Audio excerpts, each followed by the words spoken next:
There is a kind of homelessness most people never notice. It does not always look like a sleeping bag on a sidewalk.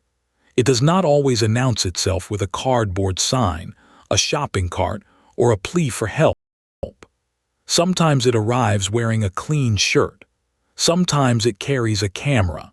Sometimes it walks through a crowded room with perfect posture, shakes hands, smiles at familiar faces, and leaves everyone believing that life is going well. This is the story of Reay. For years, he moved through New York's fashion world as a photographer, model, and occasional actor. He knew the rhythm of castings, backstage rooms, galleries, and fashion week. He knew how much appearance can communicate before anyone asks a question. And for years, after the work was done, he went somewhere almost nobody knew about. He went up a stairwell, up to a rooftop in the East Village, up to a small hidden space under a tarp. Not an apartment, not a room, not a home in the ordinary sense. A place where he slept while trying to keep his professional life alive. This is not a story about pretending homelessness is romantic. It was cold. It was uncertain. It was exhausting. It required constant calculation, where to wash, where to store clothes, how to protect a camera, how to survive the weather, how to get through another day without being discovered. It is also a story about how easily we confuse presentation with security. Because sometimes the people we assume are fine are simply very skilled at remaining invisible. Reay did not begin his life expecting to sleep on a roof. After graduating from the University of Charleston, he traveled through Europe. He had curiosity, confidence, and the kind of restlessness that can look like freedom when you are young. In Brussels, he was signed as a model. That opened a door into a world most people only see from a distance. Runways, designers, magazines, cities that moved quickly and rewarded those who looked as if they belonged. For several years, he worked around Europe. He later described walking for major fashion labels and appearing in fashion media. It sounded glamorous. From the outside, it was glamorous. But glamour and stability are not the same thing. Fashion work can be intermittent. Modeling can be seasonal. Acting can be unpredictable. Photography can offer opportunities without offering a reliable income. In creative industries, a person can be visible one week and financially anxious the next. Mark returned to the United States. He spent time in New York. He took acting classes. He got occasional roles. He waited tables. He lived in inexpensive rooms. He made things work in the way many people in large cities make things work, with temporary arrangements, short jobs, savings that slowly shrink, and the hope that the next opportunity will change everything. For a while, that hope was enough. He had some success in acting. He had modeling work. He had access to a city full of doors. But access is not the same as ownership. You can enter a beautiful building and still not have anywhere to sleep at night. As he got older, Mark found another way to stay close to fashion. He began taking photographs. He already understood the environment. He knew the backstage culture. He knew what a model looked like when the performance had not started yet. He knew that the most interesting images are often made in the moments between the official ones. He traveled, experimented, and tried to turn a visual instinct into a profession. Sometimes it worked, sometimes it did not. There were projects that seemed promising but produced little income. There were periods of travel where his resources became thinner. There were times he slept outside while trying to protect the few possessions that mattered most: his camera, his laptop, his clothes, his ability to look ready for work. That last part mattered more than people might expect. When your profession depends on being invited into rooms, appearance can become a kind of passport. A pressed shirt can prevent questions. Clean shoes can create assumptions. A camera bag can signal purpose. Confidence can function like a lock on a door. It discourages strangers from looking too closely. Mark understood this. When he returned to New York, he tried again. He contacted publications. He sent work out. Eventually, Dazed and Confused gave him an opportunity to photograph backstage at Fashion Week. For a photographer trying to establish himself, that mattered. It meant access. It meant credit. It meant being seen by editors, designers, models, and people who could connect him to future work. It also meant that, at least from the outside, he looked as if he had made it. But the work was not enough to secure housing. According to his account in The Guardian *, he was nearly out of money. He had stayed in sublet rooms, on friends' couches, and in a hostel. When the hostel situation became impossible, he remembered a rooftop connected to a building where a friend lived. At first, he intended to stay only a few days. That temporary decision became years. He found a way to get onto the roof.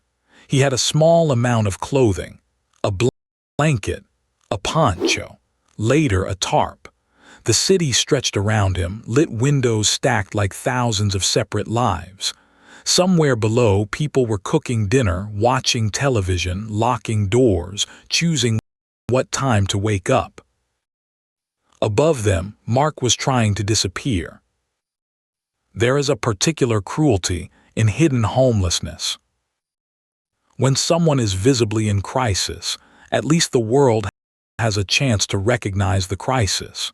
Recognition does not guarantee help, but it makes help possible. Hidden homelessness can remove even that possibility. The person has to keep performing normality. They must protect their dignity, their work, their relationships, and their secret at the same time. Every day becomes logistics. Where can I shower? Where can I change clothes? Where can I charge a phone? Where can I keep equipment safe? What do I do if someone sees me? What do I do when it rains? What do I do when it gets cold? For Mark, a gym membership became more than exercise. It meant showers, electricity, toilets, and a place where clothes and camera gear could be safer than they were on a roof. He washed clothing and dried it under hand dryers. He transformed himself there, then went back into the city to photograph people whose lives appeared polished, designed, and secure. The contrast is almost impossible to ignore. By morning, he could look professional enough to enter fashion spaces. By night, he returned to a roof. That was the double life. And it lasted much longer than most people would imagine. It would be easy to tell this story as a simple lesson about perseverance, but that would miss something important. Perseverance did not make the roof comfortable. Perseverance did not make rent affordable. Perseverance did not remove danger from bad weather, construction noise, or the fear of being found. What perseverance did was keep Mark moving through the days. It helped him protect the part of himself that still believed in the work. It helped him keep making photographs even when the rest of his life had become unstable. And sometimes, when all the systems around a person are uncertain, Continuing to do the work is not ambition. It is survival. Mark photographed Fashion Week. He worked around models and designers. He attended castings. He took occasional acting jobs. He did what freelance workers do everywhere. He accepted the work that appeared, hoped for more, and tried to make a thin income stretch across a city built on high costs. The city saw a professional. The city did not see the rooftop. Why did nobody notice? Part of the answer is that people tend to see what confirms their assumptions. A well-dressed man with a camera at a fashion event is easy to understand. He fits the story of the room. There is no immediate reason to imagine that he has nowhere to go afterward. Another part is that Mark did not want everyone to know. Not because homelessness was a moral failure. It was not. But because revealing vulnerability can feel risky when your work depends on being perceived as capable, connected, and composed. In freelance life, reputation is fragile. People may say they value honesty, but insecurity can still change the way they look at you. A person who needs work may fear being seen as a problem. A person who depends on referrals may fear becoming a story rather than a colleague. So the secret remained.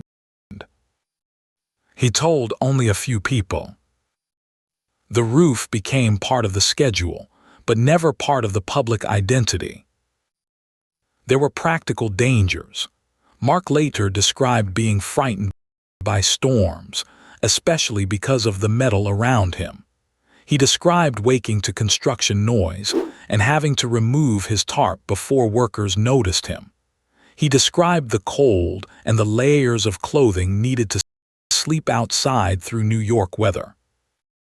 These details matter because they interrupt the fantasy.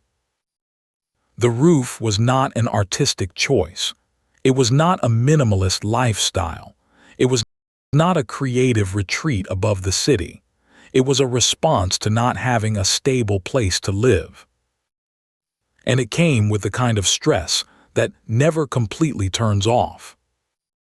Imagine lying down at night while still listening for footsteps. Imagine watching weather reports not because you are planning a weekend, but because rain and wind can determine whether you sleep. Imagine dressing for a professional assignment after sleeping in a place you cannot admit you occupy. Imagine carrying your home in the same bag as the tools you need to work. That is not cinematic hardship, it is ongoing pressure. Still, the photographs continued. That is one of the most striking parts of Mark Reay's story. He did not disappear from his field. He kept contributing to it. His work appeared in the same cultural world that often treats success as an image. The right clothes, the right rooms, the right people, the right invitations. Mark knew better than most how incomplete that image could be. The photographs were real. The professional relationships were real. The work was real. But none of it guaranteed a home. This is where the story becomes larger than one man. Many people live close to the edge while appearing stable. They may work full-time. They may have degrees. They may own professional clothing. They may take the train to an office, answer messages, meet deadlines, and return at night to a couch, a car, a shelter, or an arrangement that could end at any moment. Homelessness is not a personality. It is not a visual category. It is not always visible in a person's face. It is often a housing crisis, with a human being inside it. Mark's story became public through a documentary called Homelessness, made by filmmaker Thomas Worthington. The film followed the contradiction that Mark had managed to keep hidden, the polished professional life, and the rooftop shelter that waited after it. The documentary did not create the contradiction, it revealed it. And once people saw it, they had to confront a question that is uncomfortable because it is so close to ordinary life. How many people pass through our workplaces, our buildings, our social circles, and our streets while carrying a reality we never ask about? How many people are one eviction, one illness, one missed paycheck, one broken arrangement away from losing housing? How much suffering remains unseen simply because the person experiencing it has learned how to look composed? There is no need to turn Reay into a symbol of perfect resilience. He was a person with unusual experiences, unusual choices, and an unusual relationship with travel and creative work. His life cannot explain every form of homelessness, but it can challenge a lazy assumption. The assumption that homelessness is always obvious. The assumption that a person with taste, talent, or connections must be safe. The assumption that earning some money means earning enough. The assumption that somebody who looks calm does not need help.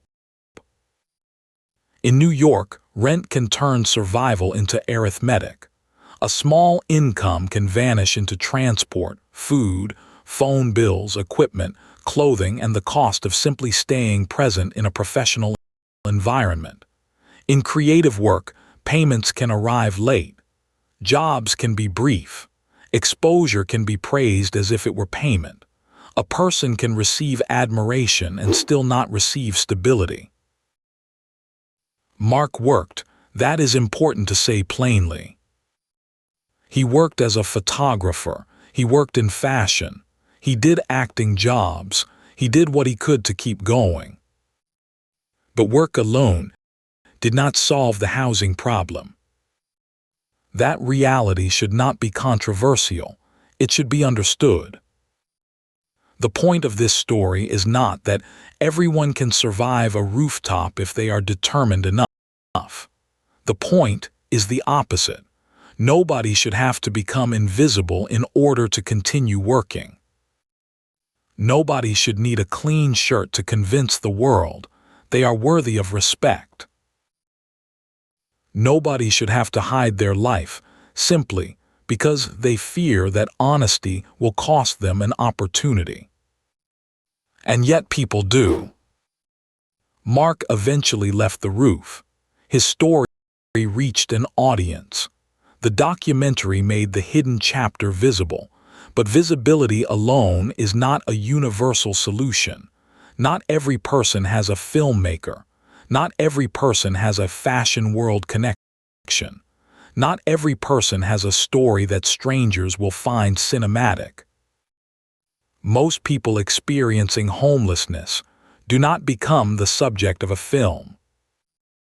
They simply keep trying to get through the next day.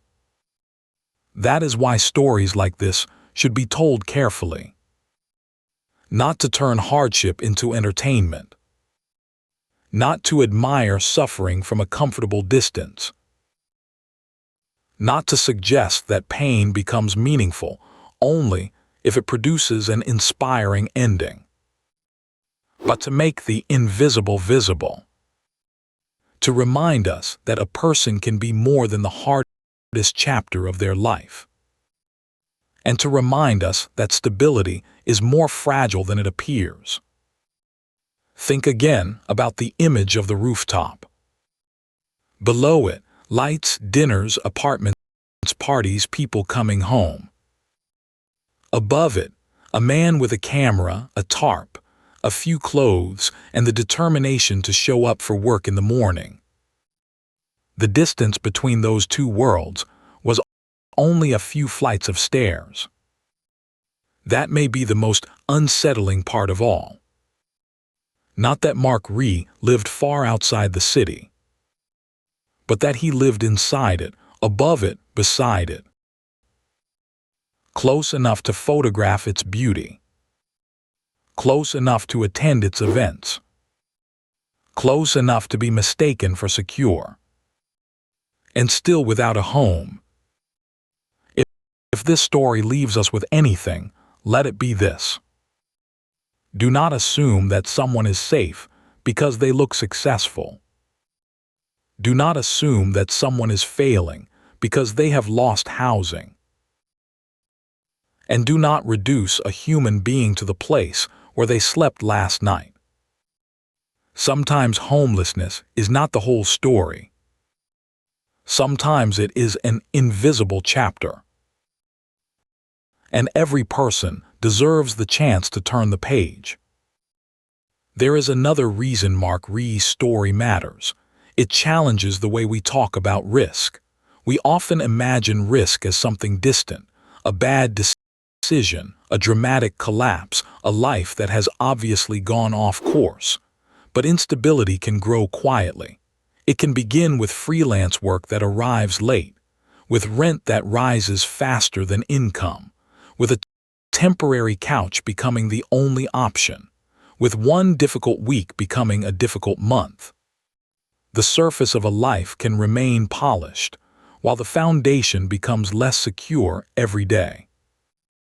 For people working in creative industries, this pressure can be especially hard to explain.